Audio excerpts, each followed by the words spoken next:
Julie, you are making a big announcement today. I am, What is yes. that?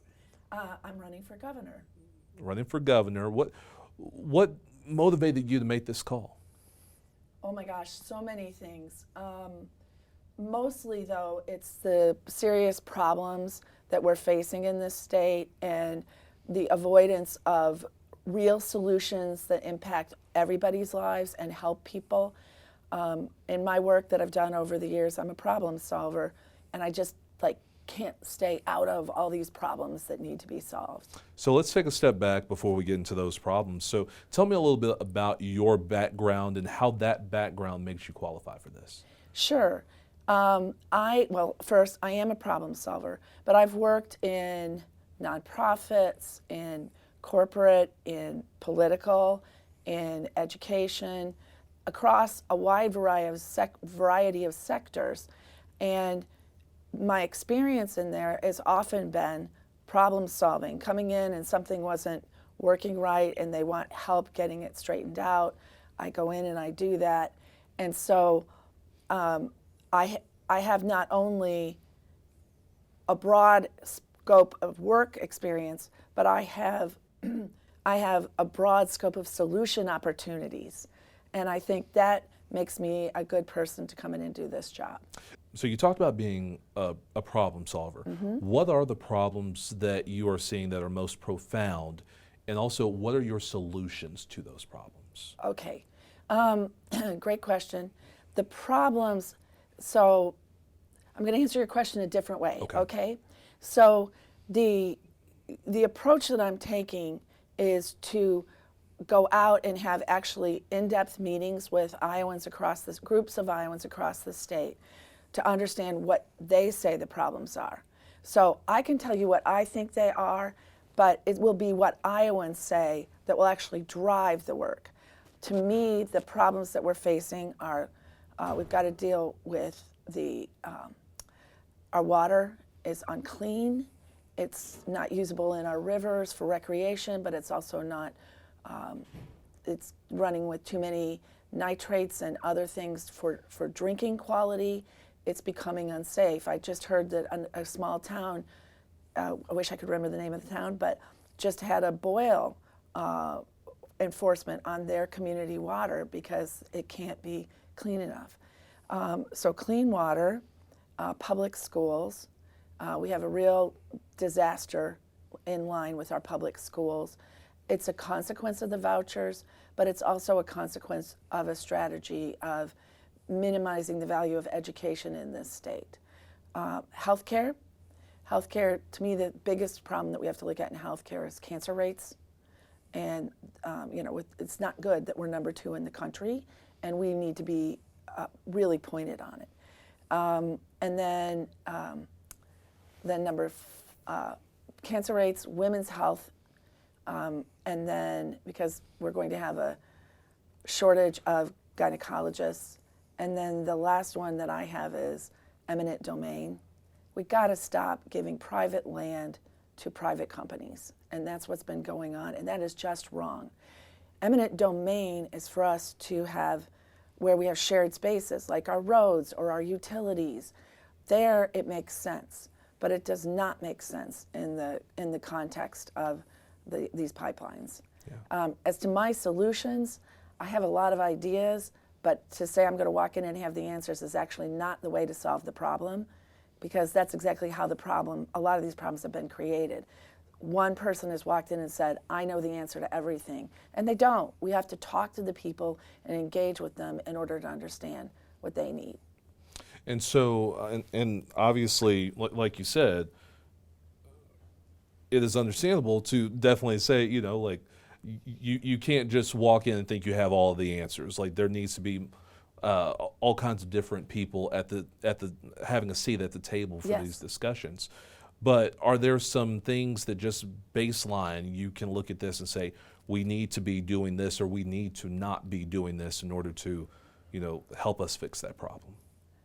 Probably the best place where one could do that is in response to some of the public school efforts to not fund public schools at the level of funding that they need, and then to turn around and put vouchers, pull vouchers out of that budget for public schools, it doesn't just diminish them a little bit, it's like a sledgehammer against them.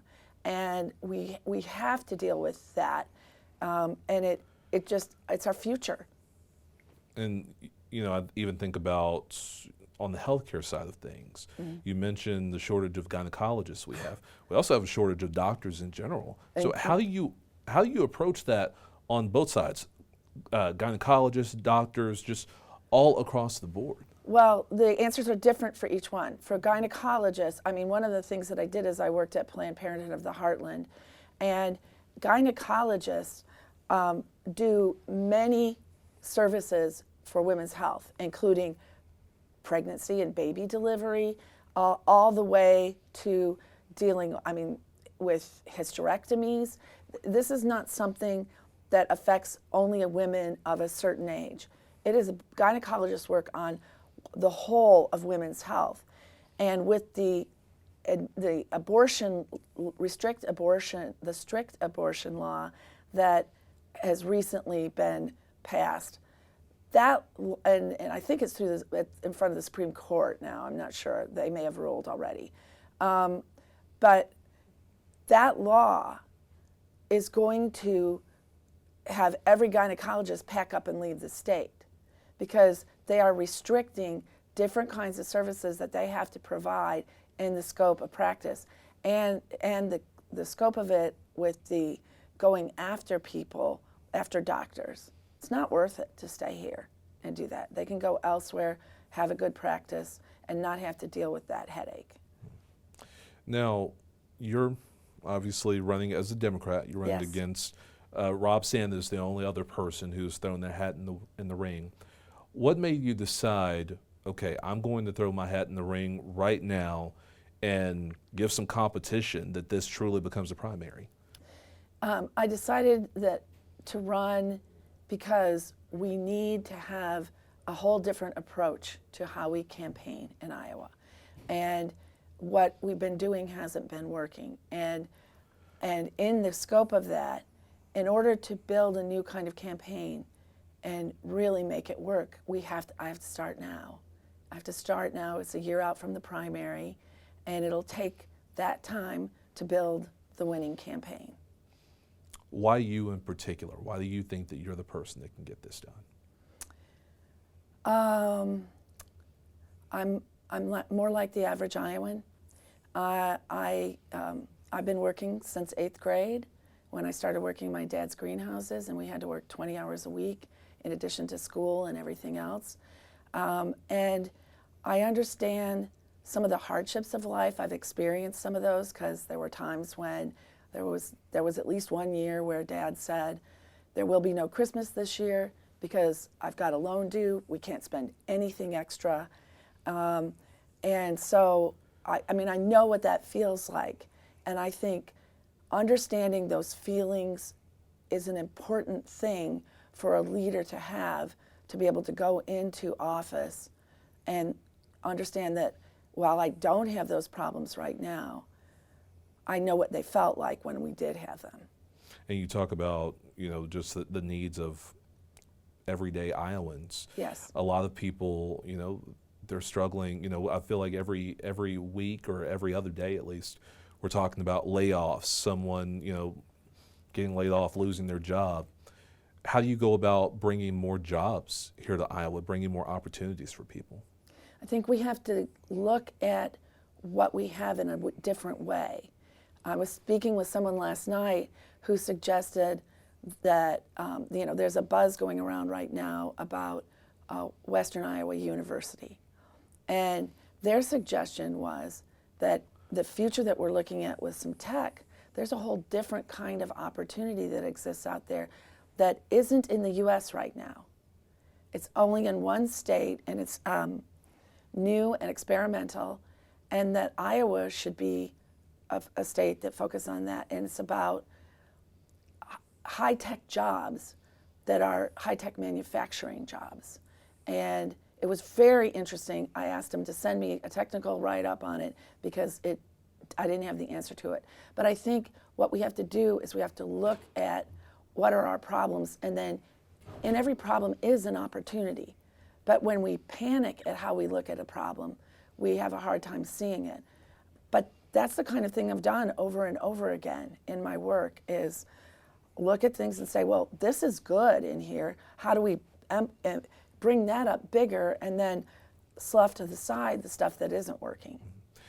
And I think every governor has this challenge. When Oh, you're absolutely.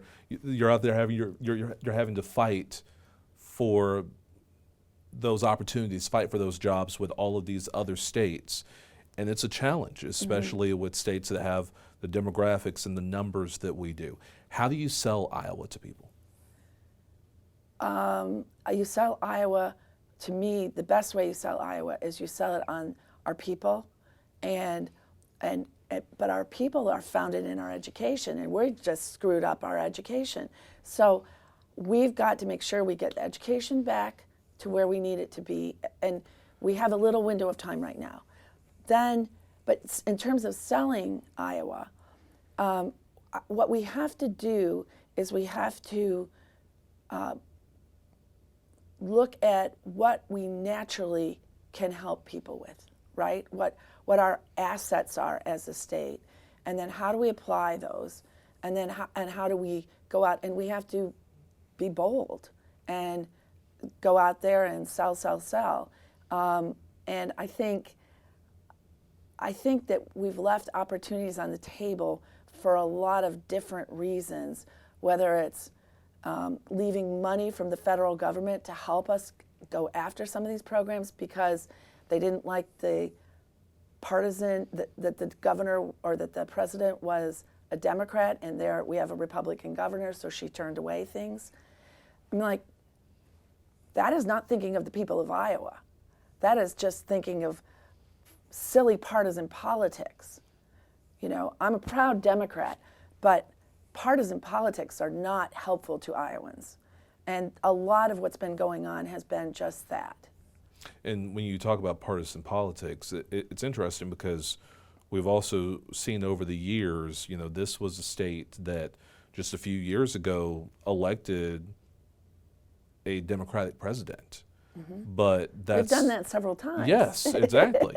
But now, here as we sit in 2025, that seems to be a thing of the past. The state seems, in a lot of the numbers that we've seen, to be becoming more red.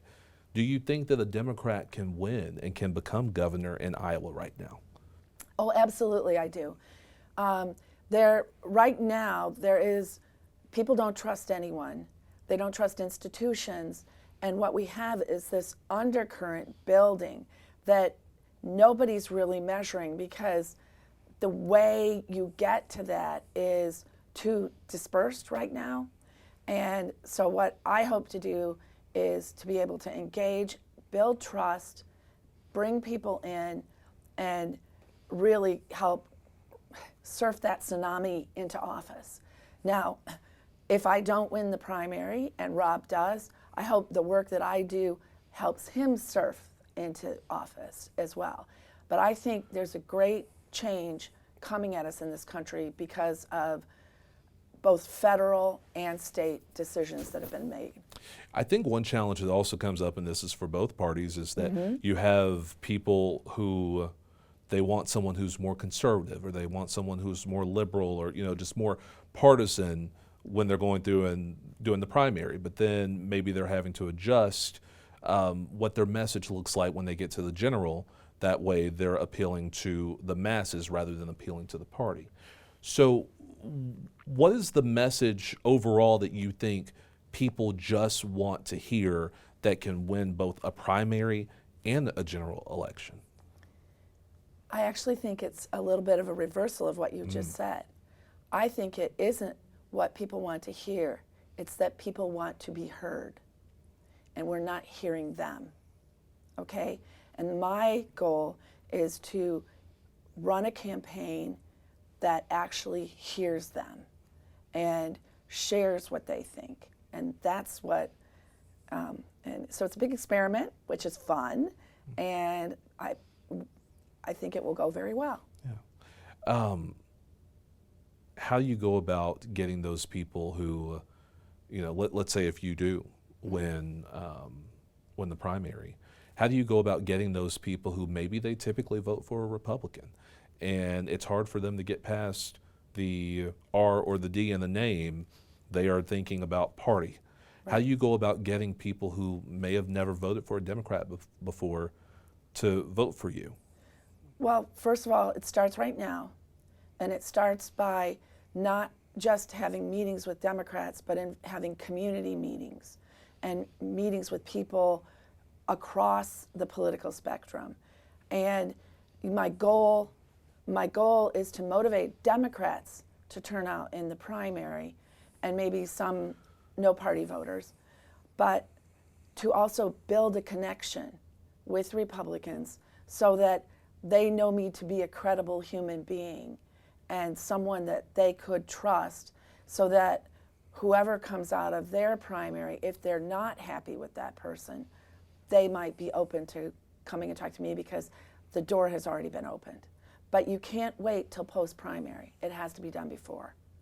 What would be your parting message with voters? And I know that we're a year out from the primary, so there are some people who are thinking maybe it's too early to really think about this, but why do you think it is so important? Why do you think we need to be thinking about this right now? It's critical right now.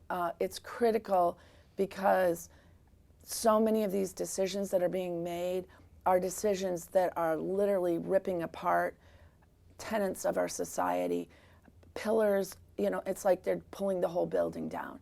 And if we don't get engaged right now, and by that I mean every Iowan, if we don't get engaged right now, starting now, we are going to find ourselves in a very stark, dark situation that we don't have to be in.